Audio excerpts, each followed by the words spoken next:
What if the world isn't actually complicated? What if you are the one making it that way? That's the opening challenge in a book called The Courage to be Disliked. And I want to warn you, the first chapter alone might make you uncomfortable. Let's get into it. The book is written as a dialogue. A young man visits an old philosopher. He's frustrated, he's skeptical, and he's come with one mission: to prove the philosopher wrong. The philosopher's claim is simple. The world is simple, life is simple, and anyone can be happy. The young man hears this and thinks, "Are you serious?" He pushes back hard. He says, "What about when we grow up? As children, sure, life feels easy. No taxes, no responsibilities. The future feels infinite. But then reality hits. You enter the world. You see discrimination. You see war. You see inequality. You feel stuck. And on top of all that, religion has lost its grip on society. There's no authority telling us what life means anymore. Everyone is anxious. Everyone is searching. Can you really look at all of that and still call life simple?" The philosopher doesn't flinch. He says the world isn't complicated. You are making it complicated. Let that sit for a second. He's not dismissing the young man's pain. He's pointing at something deeper. He says, none of us live in an objective world. We live in a subjective world. A world we give meaning to.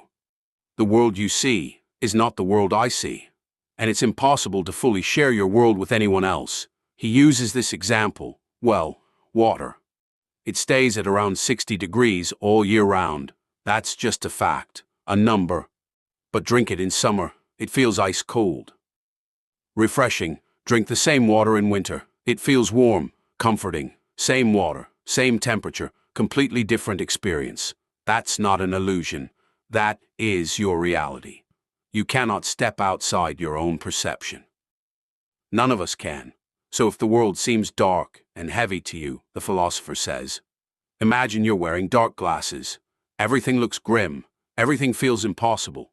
You could spend your whole life complaining about the darkness, or you could take the glasses off. But here's the harder question. Do you want to? Because without the glasses, everything might be blinding, unfamiliar, uncomfortable. Can you even handle that? And this is where the title comes in. The Courage to be Disliked.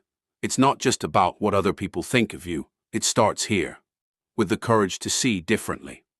To question the version of reality you've been carrying around. To admit that maybe, just maybe, you've had a hand in building the world that's been making you miserable. The young man isn't convinced yet. He says, I can't change. I've tried. I'm suffering because I can't change. The philosopher says, everyone can change. No exceptions.